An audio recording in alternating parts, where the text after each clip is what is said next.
बाल गंगाधर तिलक, जिन्हें अक्सर भारतीय अशांति के जनक के रूप में जाना जाता है, एक आंख और आत्मा के व्यक्ति थे, जिनका जन्म 23 जुलाई 1856 को महाराष्ट्र के रत्नागिरी के छोटे से शहर में हुआ था।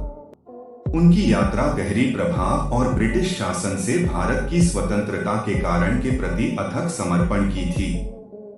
बालक तिलक अपनी तेज बुद्धि और असीम जिज्ञासा के लिए जाने जाते थे।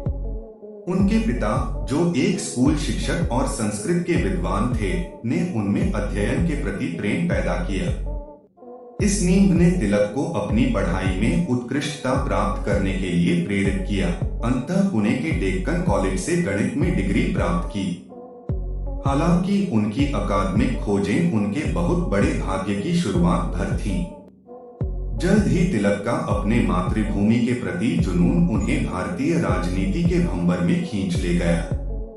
वे भारतीय राष्ट्रीय कांग्रेस के प्रमुख सदस्य बन गए, लेकिन उनका दृष्टिकोण उनके कई समकालीनों से अलग था। तिलक का मानना था कि ब्रिटिश सरकार से केवल याचिकाओं और अपीलों से पर्याप्त नहीं होगा। इसके बजाय उन्होंने प्रत्यक्ष कार्रवाई और आत्मनिर्भरता की वकालत की। प्रसिद्ध वाक्यांश "स्वराज मेरा जन्मसिद्ध अधिकार है और मैं इसे प्राप्त करूंगा" को गढ़ा। स्वराज स्वशासन के प्रति तिलक की प्रतिबद्धता ने कई क्षेत्रों में प्रकट किया। वे एक शानदार वक्ता और प्रचुर लेखक थे। इन प्रतिभाओं का उपयोग भारतीय चेतना को जागृत करने के लिए करते थे। उनका समाचार पत्र केसरी राष्ट्रवादी विचारों को फैलाने और जनता को संगठित करने में एक शक्तिशाली उपकरण बन गया। इसकी आग उगलने वाली संपादकियों के माध्यम से तिलक ने असंख्य भारतीयों को औपनिवेशिक उत्पीड़न के खिलाफ उठ खड़े होने के लिए प्रेरित किया। उनका प्रभाव लिखित शब्द से परे था। तिलक गणेश चतुर्थी उत्सव को सार्वजनिक आयोजन में बदलने में महत्वपूर्ण भूमिका निभाई, जिससे भारतीयों में एकता और सांस्कृतिक गर्व की भावना उत्पन्न हुई। यह त्योहार, जिसे पहले निजी तौर पर मनाया जाता था, उनकी दिशा में राजनीतिक चर्चा और सामूहिक कार्रवाई का मंच बन गया। हालांकि तिलक की बिना शर्त स्थिति ने उन्हें अक्सर ब्रिटिश अधिकारियों के साथ संघर्ष में लाया।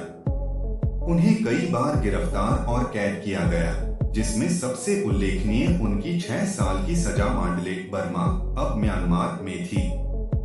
कठोर परिस्थितियों के बावजूद तिलक की आत्मा अटूट रही। उन्होंने इस समय का उपयोग अपनी पढ़ाई में गहराई से उतरने के लिए किया, जिसमें महत्वपूर्ण काम the Arctic home in the Vedas का निर्माण किया। रिहा होने पर तिलक ने स्वतंत्रता की अपनी अथक खोज जारी रखी। 1916 के होम रूल आंदोलन के दौरान उनकी नेतृत्व भारत की स्वतंत्रता की लड़ाई में एक महत्वपूर्ण चरण था। एनी बेसेंट के साथ सहयोग करते हुए उन्होंने पूरे राष्ट्र में समर्थन प्राप्त किया, आत्मशासन की मांग को सबसे आगे बढ़ाया। हालांकि तिलक की यात्रा चुनौतियों से भरी थी, लेकिन यह एक अविचलित दृढ़ संकल्प की थी।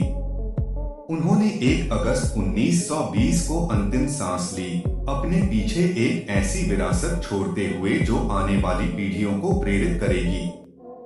उनका जीवन कहानी दृढ़ संकल्प की शक्ति और प्रतिरोध की स्थायी भावना का प्रमाण है।